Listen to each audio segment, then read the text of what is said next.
सत साहिब सतगुरुदेव की जय।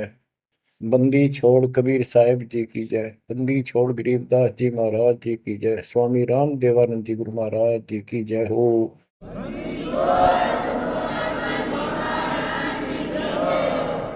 सर्व संतों की जय, सर्व भक्तों की जय, धर्मी पुरुषों की जय। श्री काशी धाम की जय, श्री सुडानी धाम की जय, श्री क्रोथा धाम की जय, श्री बरवाड़ा धाम की जय।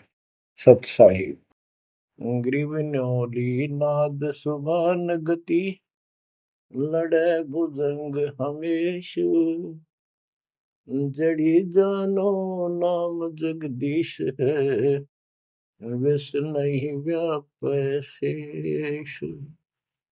संत गरीबदास जी महाराज परमात्मा से प्राप्त अध्यात्म ज्ञान को कितने सुंदर तरीके से प्रमाण के साथ पेश करते हैं कि परमेश्वर कबीर जी का जो नाम है ये ऐसा जबरदस्त है। कबीर साहब ने बताया कि कबीर जैसे फनपति मंत्र सुन, रख पुन सुकोड़े, ऐसे बीरा मेरे नाम से, गाल चले मुंह मोड़े। ये तो कबीर साहब ने स्वयं बताया।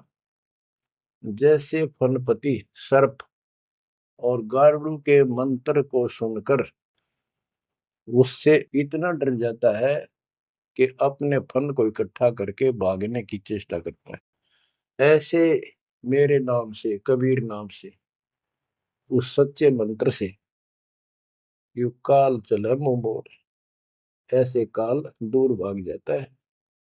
गरीबदास जी कहते हैं, यम किंकर कर जोड़ चले तिस देख रे, धर्मराय के अंक मिटावे लेख रे, जीव जुनी नहीं जा बाठा डे गही, दर्ग मंज हजूर पकड़ छे की बही। गरीबदास जी आंखों देखा परमात्मा की शक्ति का वर्णन करते हैं कबीर जी का, कि उनको देख कर यम के दूत हाथ जोड़ के और दूर चले जाते हैं। और फिर परमात्मा ने धर्मराज के दरबार में जाके मेरी बही निकाली। बही वो बुक, वो पैड जिस पे अकाउंट लिखा था, और परमात्मा ने कहा ये मुझे दो, ये मेरा भक्त हो गया, इसने मेरी दीक्षा ले ली। वह पैड पाट दी दाता ने वहीं पर और फेंक दी कूड़े में। दरगाह मंज हजूर पकड़ छे की बही, जीव जोनी नहीं जा बाठा डे गही। कि कबीर साहब ने जिसकी बाह पकड़ ली, जिसका हाथ पकड़ लिया, जिसको शरण दे दी, वो जीव लख 84 प्रकार की योनियों में नहीं जाएगा। बाँ ठाडे गही, ठाडे ठाडा मीन तगड़े समर्थ शक्तिशाली ने हमारी बाह पकड़ ली, हमें शरण दे दी। ठाडे की परिभाषा थोड़ी सी बताता हूँ आपको, क्योंकि बच्चों कोई भी हम प्रसंग सुनते हैं उसके साथ उसका जो लिंक होता है वो कथा का होना अति आवश्यक है, अन्यथा उसका कोई प्रयोजन नहीं रहता। काफी समय पहले की बात है, एक भक्त अब परमात्मा कबीर जी की शरण में था संत गरीबदास जी के माध्यम से। और पुराने समय में खेती किसानी जो होती थी वो केवल वर्षा पर निर्धारित होती थी, और कोई नहर नूर नहीं थी, ना उसका कोई पानी लगता था। बारिश हो जाती थी कुछ एक क्षेत्र में तो उसमें किसान अपना उसको संवार के बीज बो दिया करते थे। जमीन ज्यादा हुआ करती थी उस समय। उस भगत की बहन के क्षेत्र में वर्षा होगी, वहां से मैसेज आया कि हमारे यहाँ बारिश हो गई है और सभी खेत एकदम बाने योग्य हो गए, बोने योग्य हो गए हैं, हेल्प के लिए आओ। वो अपने बैल, अपना हल लेकर चला गया, उसको दूसरे खेत में भेज दिया। स्वयं उसका जो जीजा था, बहन का बटेऊ पति, वो अपने बैल लेकर दूसरे खेत में चला गया। जिस खेत में वो भक्त गया, दिन में हल चलाया, दोपहर के समय उसने रेस्ट देते हैं बैलों को, पेड़ के नीचे चला गया। फिर वहां देखा आसपास एक तालाब थी, छोटी सी तलैया जोड़ी, उसमें कुछ पेड़ पेड़ थे, पानी था। बैलों को पानी पिलाने चला गया तो वहां एक मंडी बनी हुई थी, यादगार सी, छोटी सी चबूतरा सा बना के। उस पे एक बेली गुड़की रखी थी। बेली पहले 5 किलो का कट्ठा ही बना करते, वो विशेषकर चढ़ाने के लिए होता था, भेंट। अपने देवी देवताओं को किसान चढ़ाते थे, बोल देते थे पहली फसल का पहला वो 5 किलो ऐसे पीर का चढ़ाओ, वो पीर की मंडी थी। तो वो जो एक का डला सा था मोटा, 5 किलो का, 5 शेर का, उसको उठा लाया वो भक्त। कुछ आप खाया, कुछ बैलों को खिला दिया, अपना काम करके शाम में घर पर आ गया, सो गया। रात्रि के 12 बजे के आसपास एक 4.5 फुट का, टोपी सिर पे, सफेद कपड़े, दाढ़ी, जैसे मुसलमान वेशभूषा हो, आके उससे 10 फुट दूर खड़ा होके और कहने लगा, तेने मेरा गुड़ कैसे खा लिया, तेरी हिम्मत कैसे पड़ गई, तो ठाड्डे की शरण में है, इसलिए बच गया, न तुझे मारता और तेरे दोनों बैलों को मारूंगा। मेरी पार नहीं बसाई, और कत्ती लाल आंख कर रखी और बहुत गुस्से में था। यूं कह के वो चला गया। भगत को भी फिर थोड़ा सा एहसास हुआ, यूं के भला थी, बाकी इतना तो विश्वास था कि समर्थ की शरण में हो, इस तरह के कुतरुओं का कोई बहुत नहीं। फिर भी मन में था, भी कहते ये बात हुई तो हुई क्यों, ऐसा के कारण हो गया। उसने अपनी बहन से पूछा कि बहन, ऐसे ऐसे उस मंडी पे गुड़ चढ़ा रखा था आपके खेत में, किसकी वहां रखी है वो आपके खेत के बराबर में, जोड़ी पे, तालाब पे। तो उसकी बहन बोली, के बात हुई भाई, क्योंकि एक बेली चढ़ा रखी थी, किसी ने गुड़ की तो रखी थी, मैं ठा लिया, उड़ा कुत्ते खाओ उसने, मन बहन आती खिला दी, कुछ आप खा ली। उसकी बहन बोली, रे के क्यों जुल्म कर दिया तेने, को उठा लिया तू वहां से, रोड लागी नो सुनते ही। भाई बोला, मेरी तो सुन ले सारी। वो एक इतने 4.5 फुट का, 4 फुट का आदमी होगा, और सफेद कपड़े पहन रखे, ऊपर टोपी, मुसलमान टाइप सा था, और मेरे से 10 फुट दूर खड़ा होगा, रात को आया। और इन्होंने बोला, तेरी हिम्मत कैसे पड़ गई, मेरा गुड़ उठा लिया, तने खा कैसे लिया। मैं बोला, नहीं वो आप पे बोलेगा। ने बोला, तू ठाड्डे की शरण में है, न तुझे मारूं और तेरे दोनों का लाल मारूं। लाल आके रखी थी, और नो कहकर चला गया वापस। वह भेड़ और फूट फूट कर रोने लगी, बोला, रे तो मेरा काला मुंह कराओ, के जवाब दो, माने न्यू सहरू से तने के वो एक गुड़ पाया खाने को, हमारे आप सारे गुड़ की कमी है यहाँ पर। बहुत बुरी तरह लगी रो, भाई बचा कुकर मेरा भाई, अपने पति ने भी लड़न लगी, तने क्यों भेजा ही उस साइड में, तो इन्होंने क्यों ना भेजा, तेने बताना चाहिए था इसको पहले। वो भाई बोला, तेरी अब भी अकल पर पर्दा पड़ रहा, उतरा शेर हाथ जोड़ के गया, अरे नो का तू ठाडेगी शरण में, जा तो बच गया, न मारी न दो मैंने तो रोए जाओ पाछे थे। अरे मैं जिंदा जी रोने लग रही तो, पागल कहेंगी, इतनी भी अकल पे पर्दा पड़ गया तुम्हारे, मैं किसकी सुनूं पता है। मैं ये रिक्वेस्ट करूं थारे ते, तुम भी आ जाओ, ना भूतड़ा दिन डर डर मर जाओ। तो बच्चों, यम किंकर कर जोड़ चले तिस देख रे। बच्चों, आत्मा फूट फूट गाती है, चारों युग में संत पुकारे, कूक क्या हम हेल रे, हीरे माणिक मोती बरसैया जग तूता ढेर रे। ये डरे तो बड़ी आदत पड़ गई है। यम किंकर कर जोड़ चले तिस देख रे, धर्म राय की बंद मिटावे लेख रे। जीव जूनी नहीं जावा ठाडे गही, ठाडे में दर्द मंद हजूर पकड़ छे की वही। सुन मंडल सतलोक अगमपुर धाम है, धन बंदी छोड़ कबीर तुम्हारा नाम है। बच्चों, इस परम पिता के प्रेम में ऐसे गजब के ज्ञान, ऐसे समर्थ की शरण, आत्मा भावुक हो जाती है, रोका नहीं जाता। सो शुक्र मनाते हैं अपने गुरुदेव का, हे बंदी छोड़, हे परम पिता कैसे शरण दिया आपने, कैसा सुंदर राह बता दिया। नहीं अन्य बिरान माटी राखो या भूतड़े, अरे न पूजे भी जाओ और दुर्गति भी जो कि न रहनी थी। और गीता कहती है भूत पूजोगे भूत पढ़ोगे। परमात्मा की सूक्ष्म वेद की वाणी कहती है, भूत में सो भूत है, देव में सो देव, राम में सो राम है, सुन सकल सुरदेव।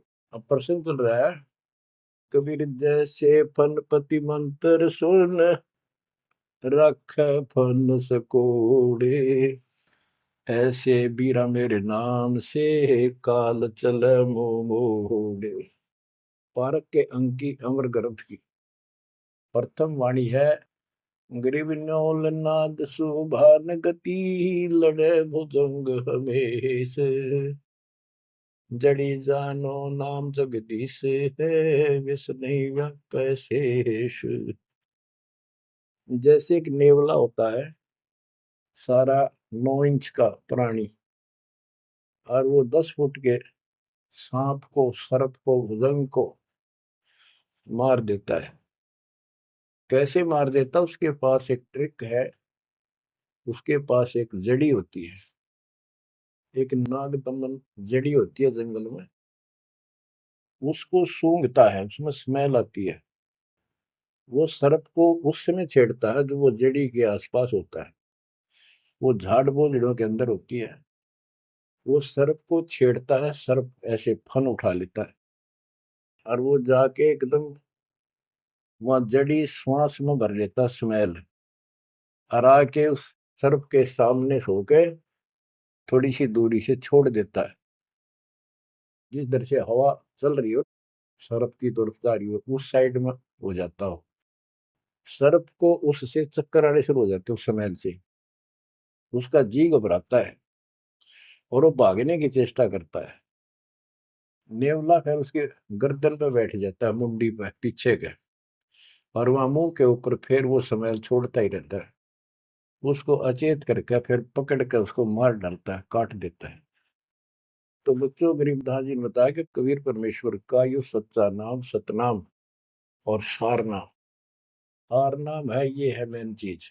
सतनाम भी बहुत शक्ति हो जाती है इन दोनों के मेल से। जैसे दो जड़ियों को मिला दिया जाए, उसका कुछ अलग से स्ट्रॉन्ग दवाई बन जाती है, मेडिसिन। और तीसरी मालिक मिला, मालिक का जो सारनाम है, वो तो कहना ही क्या है। तो हमारा जो मोक्ष जो होगा इन सभी मंत्रों के जाप से होगा। ये हमारी साधना है, पूजा हमारी सारनाम है। बच्चों, जैसे एक छोटा सा सर्प उस जड़ी की ताकत से, स्मेल की ताकत से जो श्वास में भर के लाता है, इतने तगड़े लंबे सर्प को कंडम कर देता है। ऐसे ही परमात्मा के इस नाम के सिमरन श्वास के द्वारा करने से, तो ये बताया कि ग्रीव न्योल नाद सुभान गति, लड़े भुजंग हमेश, और जड़ी जानो नाम जगदीश है। जगदीश सारी सृष्टि के मालिक का जो असली नाम है, वो जड़ी है, वो नागदम जड़ी है।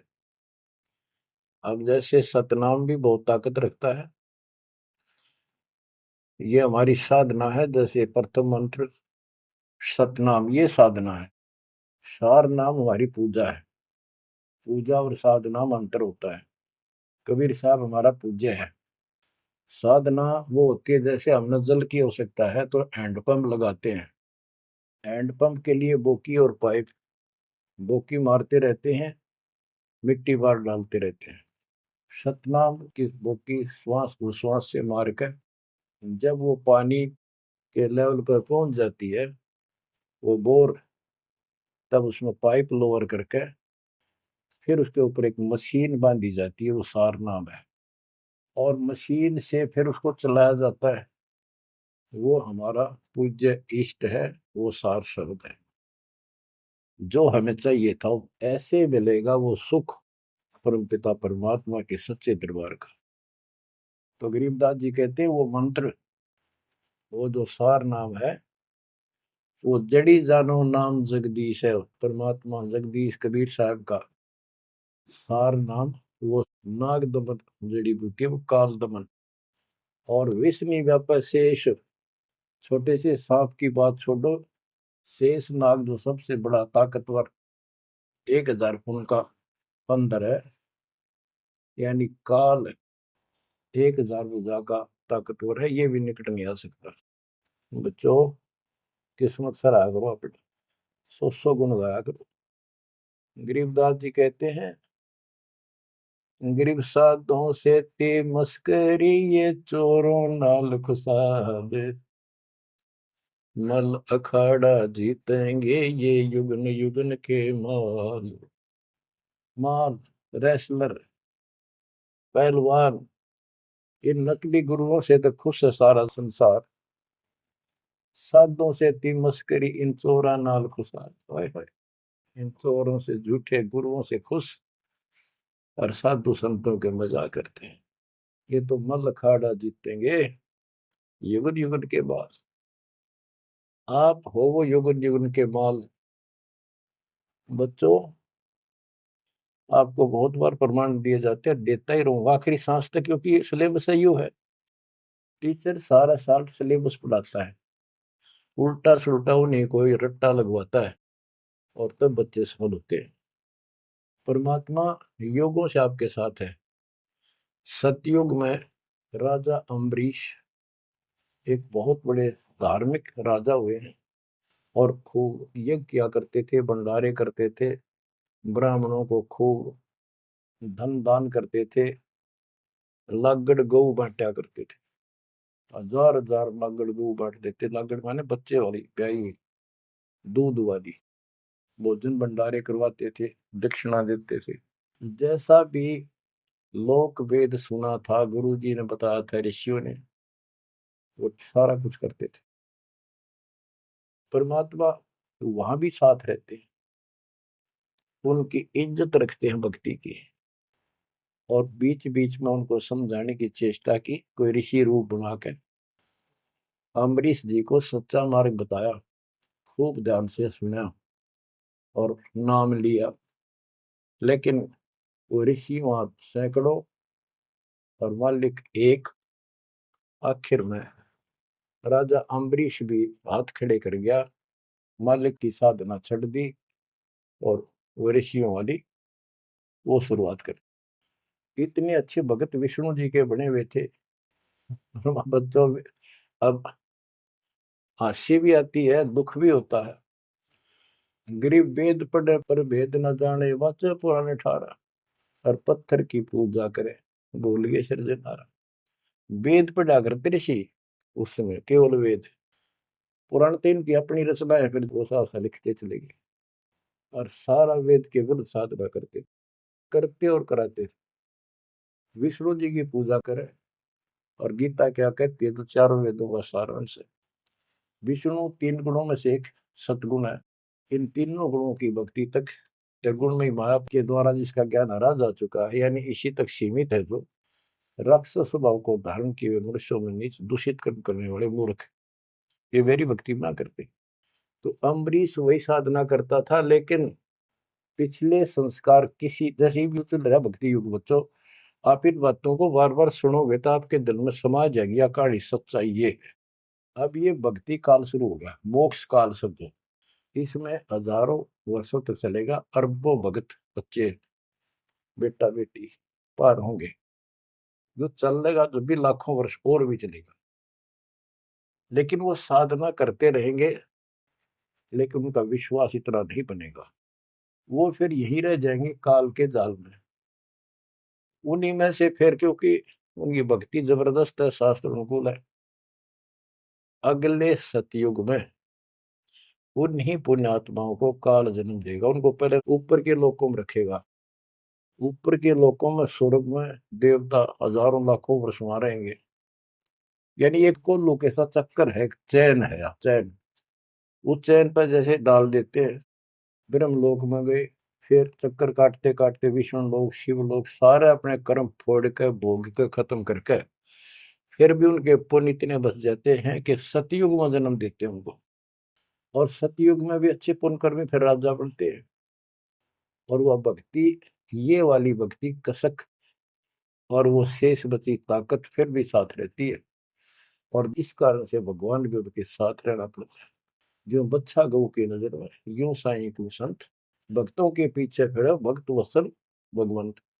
कबीर जो जन मेरी शरण है, ताका हूं मैं दास, गेल गेल ला गया करूं जब लग धरती आकाश। तो अपने इस विधान अनुसार अम्बरीश से मिले। ठीक है, एक बार तो यह बात इतनी गजब की है, सारी ठीक ठीक लगती है, लेकिन माहौल खराब होता है। ये ज्ञान बताने वाला एक होता है, दूसरा समर्थक नहीं होता।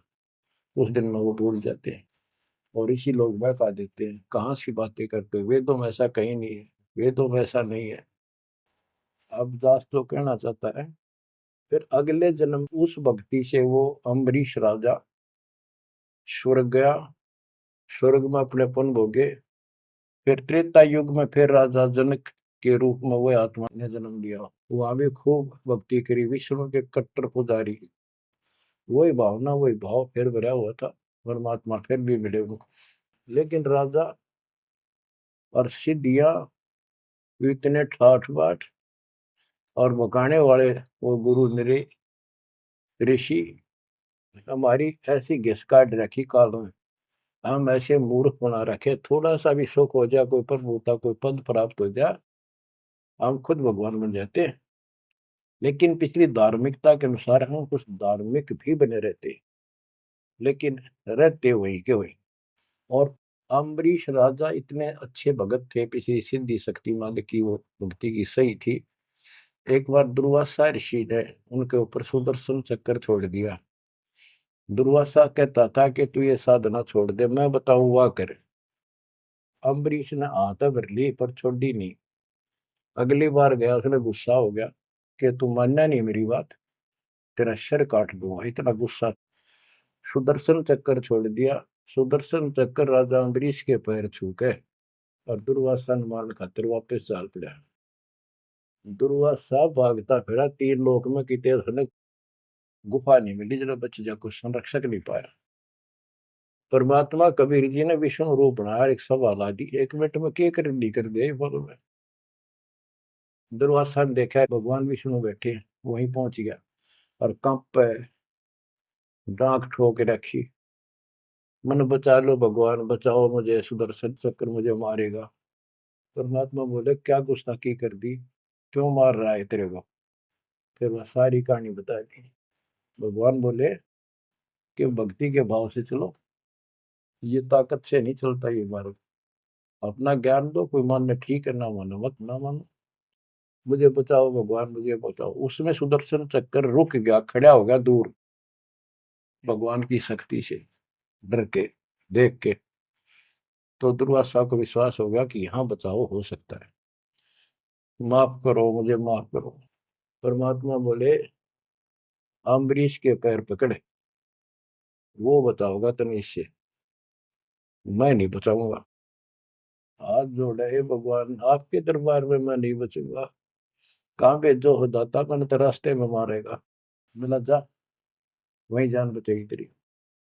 अम्बरीश के चरणों में गिरा वो, जिसने 56 करोड़ यादव मार दिए थे एक वचन पे। तो कहते हैं अपनी देसी कहावत हमारे यहाँ, शेर न सोआ शेर, जरूर टकराया कर, यही बकवाद करनी है ना। अम्बरीश के चरणों में मत्था टेका उसने, मेरी जान बख्शो महाराज, जान बख्शो बख्श दो। अम्बरीश राजा बोले महाराज मैंने कुछ नहीं कहा, तेरा कर्म तुझे मिला। और वो सुदर्शन चक्कर हाथ से पकड़ लिया राजा अम्बरीश ने और ऑफ कर दिया, शांत हो गया। बोला ले जा तेरी तोब। और भक्ति के भाव रहना चाहिए इंसान। बच्चों, अम्बरीश राजा की इतनी महिमा होगी, ऋषि भी हैरान थे जो उनके गुरु लोग थे। वो नहीं छोड़ कहते, मन तू सुख के सागर बस रे, और न ऐसा यस रे। तू सुख के सागर बस रे, ये झूठे यशों में कुछ नहीं धरा।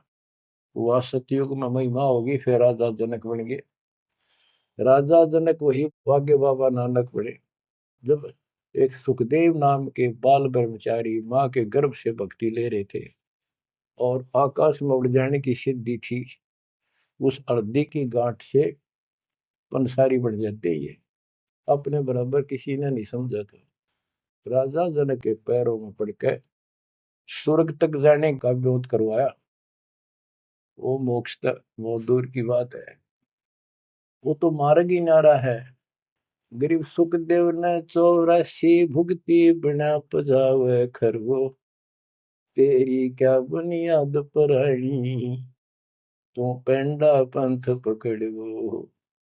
के सुखदेव जैसे ऋषि जिसकी टूटी बोला करती सारे देवता उसका सम्मान करते थे, बड़ा पहुंचा हुआ है, वो भी फिर 84 लाख योनियों में गया। राजा जनक से दीक्षा ली। पहले तो यूं कहता मैं बाल ब्रह्मचारी ब्राह्मण ऋषि, जनक विदेही राजा भाई कैसे शीश नवाऊं जाई। सुखदेव बोले ज्ञान विवेक का हमने स्त्री का मुख नहीं देखा। राजा के 10,000 रानियां। तो गरीबदास जी कहते हैं गोरख से ज्ञानी गणे सुखदेव जति जिहान। वो अपने आप को जति मान रहा था।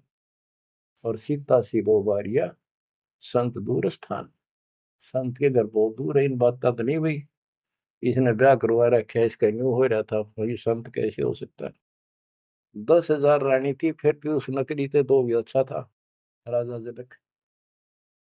बच्चों ये मूल ज्ञान है, ये निचोड़ है, निष्कर्ष है, ये तत्व ज्ञान है।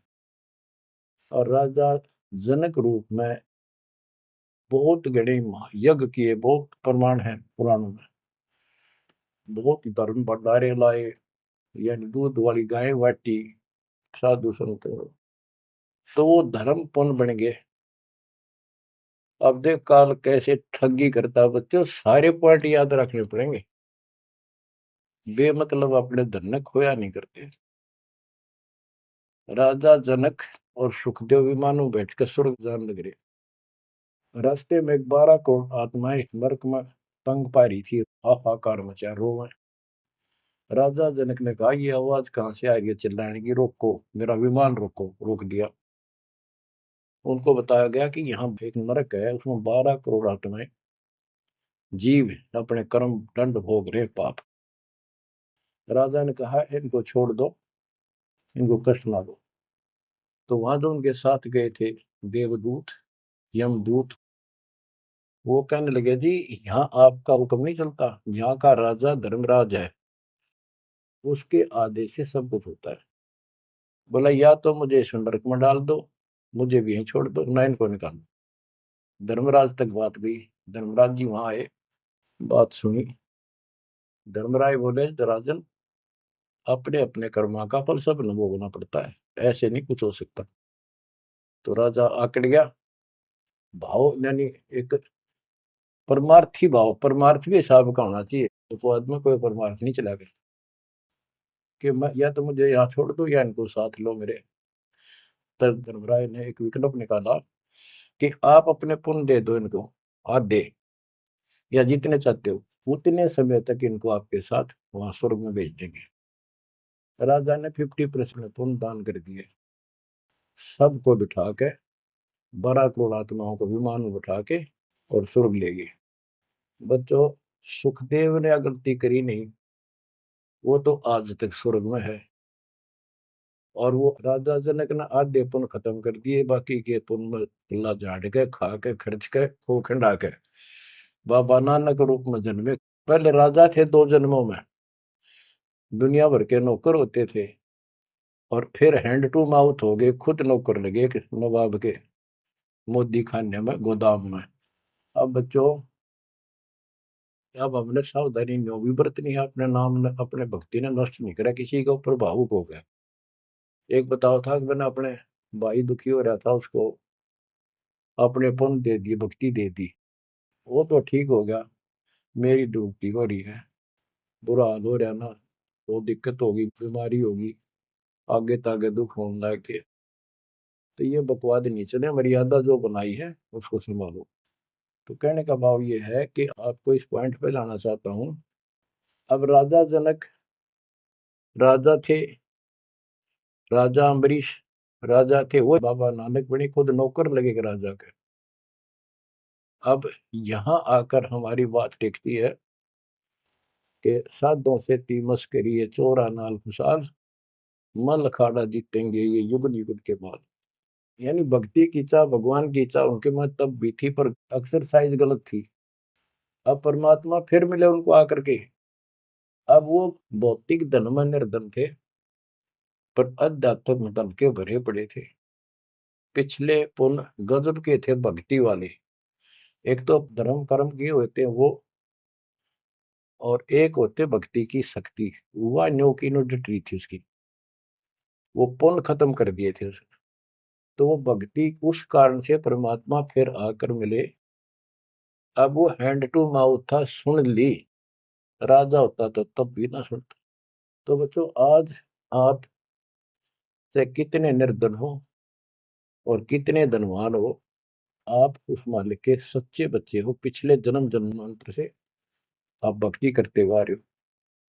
अब परमात्मा ने अपना वो धन देखना है। कबीर सब जग निर्धना धनवंता नहीं कोई, धनवान वा को जानियो जहाँ पर राम नाम धन वही है।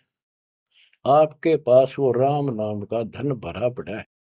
और जैसे सुकुच मीन मिलता नहीं भाई, स्वाति सीप सब ऐड ही जाई। सुकुच मीन सतगुरु हो आया, जिन परमात्मा का भेद बता। जैसे सीप और मोती का उदाहरण दिया जाता है कि स्वाति भी मिल गई सीप को, ऊपर की बूंद, मोती भी बन गया। लेकिन एक सुकुच मीन जब उसमें टक्कर ना मारे, उसने खुल नहीं, तो वह मोती माए गड़ गया और वह सीप भी मर गया। तो बच्चों, ये भक्ति धन थारा इब कभी नहीं गड़ मर जाता, सतगुरु ना मिलता था। तो अब आपका वो मोती सुरक्षित है। अब कहते सुकुच मीन सतगुरु हो आया, जिन परमात्मा का भेद बता। तो बच्चों, फिर बाबा नानक को मालिक ऊपर लेकर गए और उनको वो सच्चा राह बताया। उसके बाद उनकी जिंदगी बदल गई। यानी पहले वकील हो रहे थे काल के, सुने नहीं थे।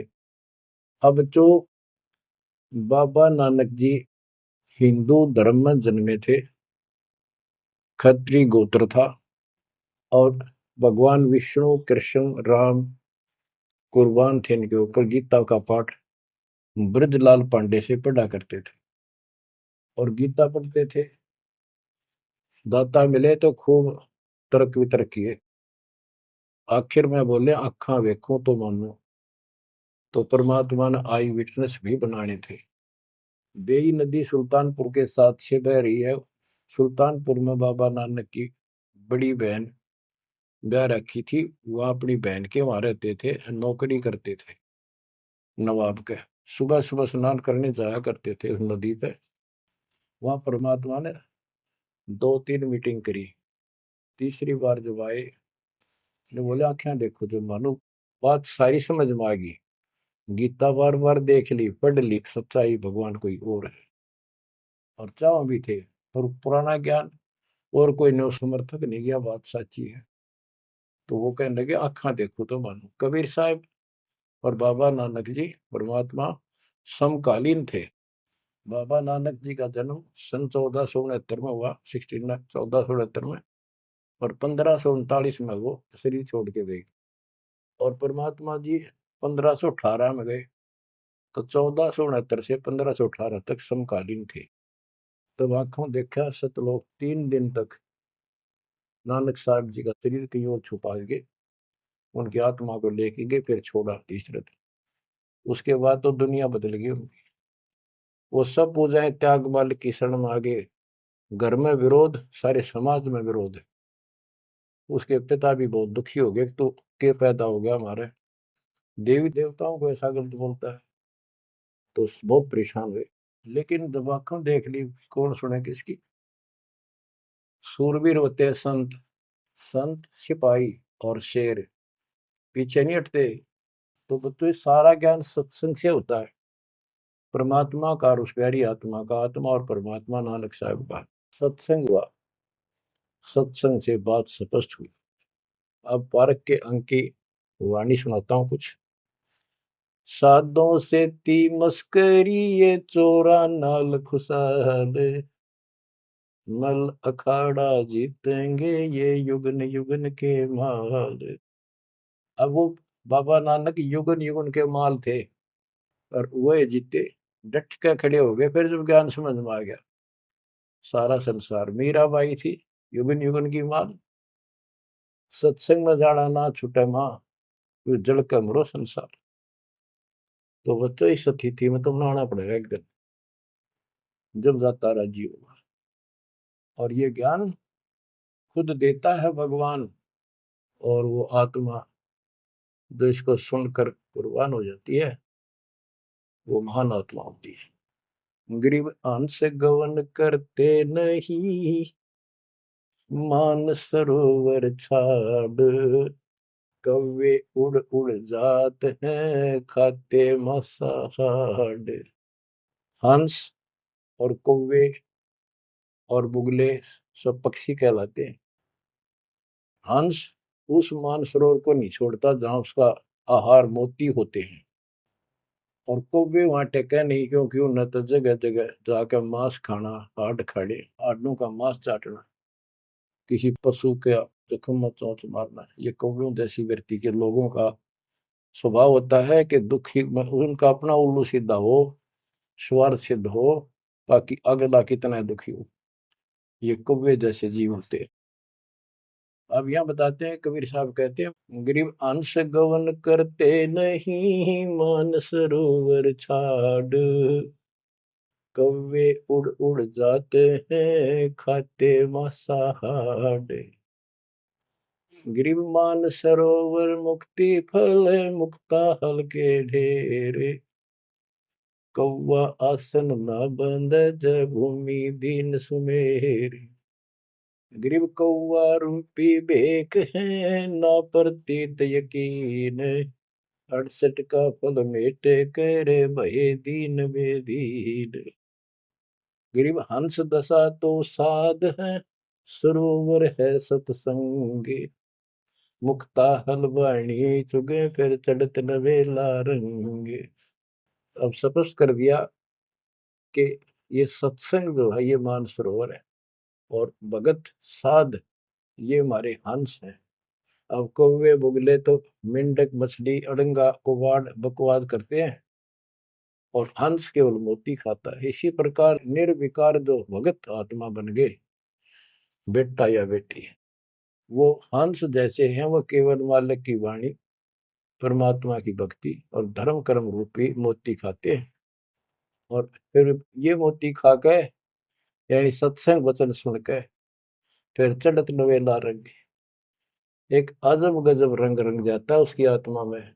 आत्मा इतनी मजबूत हो जाती है जैसे बाबा नानक की होगी, जैसे मीराबाई की होगी, ऐसी आपकी भी होगी, इस सत्संग से होगी। बच्चों, ये सत्संग मिला ही नहीं था अपने को आज तक। या परमात्मा की कलम तोड़ कृपा आप पर देखो ना, कितना होने लग रही रहे उस बालक ने, उस परमात्मा ने, कि ये वो वचन याद कर लो, सतगुरु जो चाहे सो कर ही 14 कोट दूत जब डरी।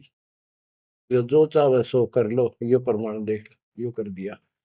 ऊत भूत चमतरास निवार और चित्रगुप्त के कागज पाड़े। पुण्यात्माओं, धन्य आपके माता पिता जिनसे जन्म, और धन्य आपकी किस्मत, धन्य आपकी पिछली करनी, और धन्य आपके इस समय को कि आपका जन्म किस समय में हुआ है।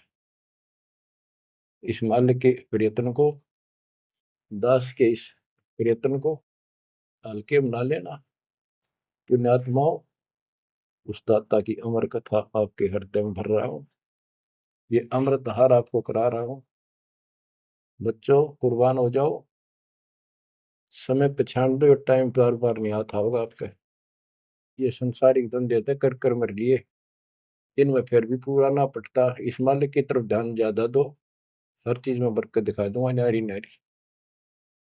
परमात्मा आपको मोक्ष दे, आपको समय दे इस अनुभव रतन, इस मान सरोवर बनाने का, आत्मा के मैल कटाने का। सत्साई।